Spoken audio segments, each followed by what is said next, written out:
Le lâcher-prise, un voyage entre spiritualité, psychologie et science. Bienvenue dans ce nouvel épisode du podcast Astro Vibe. Aujourd'hui, j'ai envie de vous parler d'un concept essentiel pour retrouver un peu de sérénité dans nos vies souvent agitées, le lâcher-prise.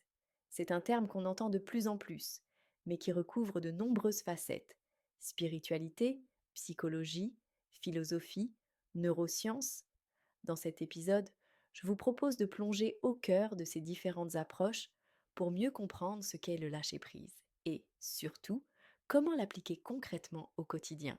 Qu'est-ce que le lâcher-prise? Pour commencer, parlons de la définition. Lâcher-prise, c'est littéralement cesser de s'agripper à quelque chose.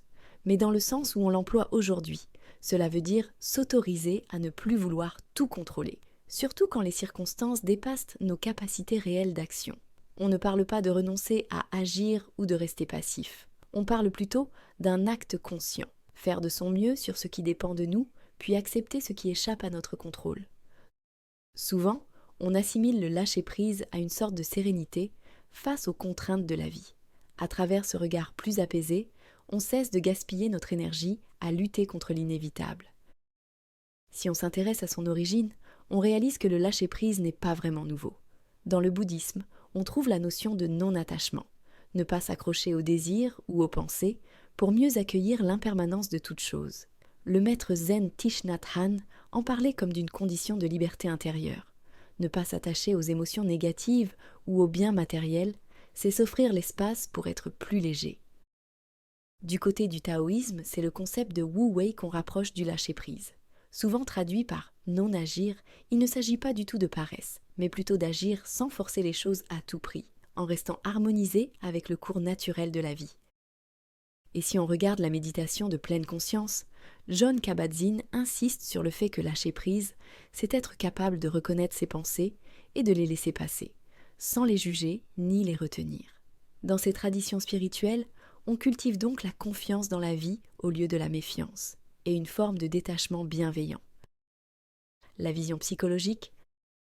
Sur le plan psychologique, lâcher prise, c'est aussi savoir gérer son stress et ses émotions. Bien souvent, notre stress grandit parce qu'on rumine des préoccupations ou des problèmes qu'on ne peut pas résoudre immédiatement. C'est humain, mais plus on entretient ses pensées, plus elles nous épuisent.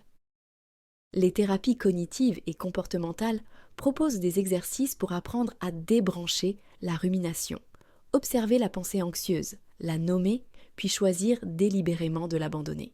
Dans la vie de tous les jours, on peut s'y entraîner.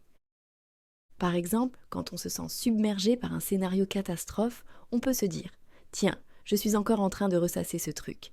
Et si je laissais ça de côté, juste quelques instants ?» Peu à peu, ce réflexe permet de diminuer l'emprise du stress. C'est un travail d'acceptation. Accepter que certaines choses échappent à notre contrôle tout en se concentrant sur ce qui dépend vraiment de nous. Un peu de philosophie maintenant. Les philosophes, eux aussi, ont discuté de l'importance de s'alléger de ce qu'on ne peut pas changer. Les stoïciens, par exemple, disaient déjà qu'il fallait distinguer ce qui dépend de nous de ce qui n'en dépend pas. Si vous ne pouvez pas modifier un événement passé, inutile de vous y accrocher. Focalisez-vous plutôt sur ce que vous pouvez concrètement améliorer aujourd'hui.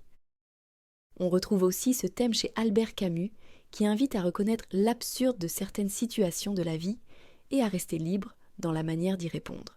Et Viktor Frankl, ce psychiatre autrichien passé par les pires épreuves dans les camps de concentration, racontait que même dans l'horreur, l'être humain conserve la liberté de choisir sa réponse intérieure.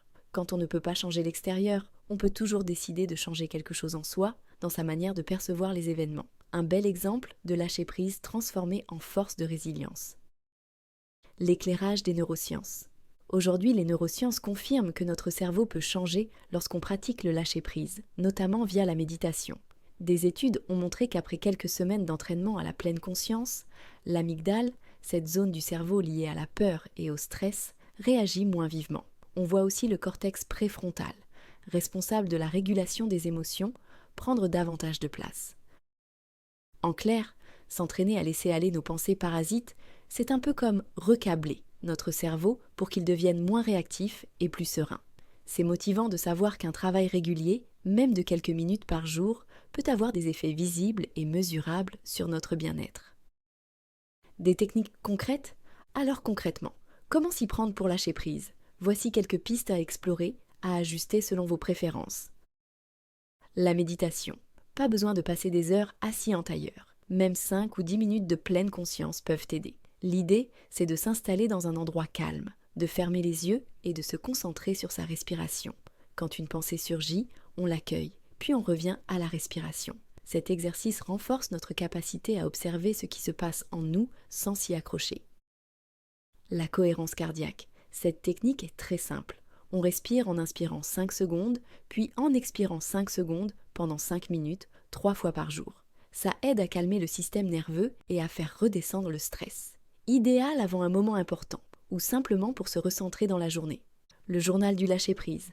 Mettre par écrit ce qui nous tracasse, l'analyser un peu, voir sur quoi on peut agir et sur quoi on ne peut pas, puis conclure avec la décision de laisser aller ce qui échappe à notre contrôle. Refermer son carnet, c'est comme dire à son cerveau « C'est bon, je l'ai noté, je peux lâcher ça maintenant ». Les exercices corporels et symboliques, yoga, tai chi, qigong, autant de disciplines qui apprennent à bouger et à respirer avec fluidité, à écouter son corps au lieu de le contraindre. Certains préfèrent un petit rituel. Par exemple, écrire son souci sur un papier et le brûler pour symboliser qu'on s'en détache. Ça peut paraître anecdotique, mais pour beaucoup de gens, ces gestes simples envoient un message fort à l'inconscient. Apprendre à accepter et à pardonner. Accepter, ce n'est pas tout subir sans réagir, c'est reconnaître ce qui est là et arrêter de combattre l'irréversible. Se pardonner ou pardonner aux autres, c'est arrêter de ruminer la colère ou la culpabilité. En clair, c'est fermer la porte à la rancune pour faire de la place à autre chose. Des exemples inspirants? Pour illustrer tout ça, j'aimerais vous partager 2 petites histoires. La première est celle d'Elvire, 31 ans. Elle se décrit comme une grande anxieuse. Elle a tenté la cohérence cardiaque de façon sérieuse. 5 minutes matin, midi, soir. Au début, elle ne voyait pas trop la différence, mais au bout de quelques semaines, elle a remarqué qu'elle se sentait plus calme, moins encline à ressasser. Une petite pratique régulière, des effets concrets. La seconde histoire, c'est Marc, 50 ans, qui a fait faillite après des années à faire tourner son entreprise. Il a tout tenté pour sauver la boîte, jusqu'à s'épuiser et frôler le burn-out. Il raconte que la libération est vraiment arrivée le jour où il a dit « Ok, je ne peux plus rien faire de plus ». Quand il a accepté la réalité de la faillite, il a pu passer à autre chose, prendre du recul, se reposer, puis se lancer dans une nouvelle activité. Il dit souvent « Tant que je m'acharnais, je m'enfonçais. Dès que j'ai lâché, j'ai pu respirer à nouveau. » Le lâcher-prise, finalement, c'est un apprentissage. On ne se transforme pas en expert du jour au lendemain, surtout si on a l'habitude de tout anticiper et de tout planifier. Mais plus on s'entraîne, plus on trouve ce doux équilibre entre agir avec discernement et accepter ce qui est hors de notre portée. Loin d'être une démission, c'est une nouvelle façon de gérer sa vie. On mobilise son énergie là où elle est vraiment utile, au lieu de la gaspiller dans des combats vains. Résultat, moins de stress, un esprit plus clair et une sensation de légèreté. J'espère que cet épisode vous aura donné des pistes pour explorer le lâcher-prise. Et pourquoi pas, commencez à le pratiquer un peu chaque jour. N'hésitez pas à me partager vos expériences ou vos questions. Je vous remercie de votre écoute et vous dis à très vite pour un prochain épisode, où nous aborderons un nouveau sujet passionnant du mieux-être et du développement personnel.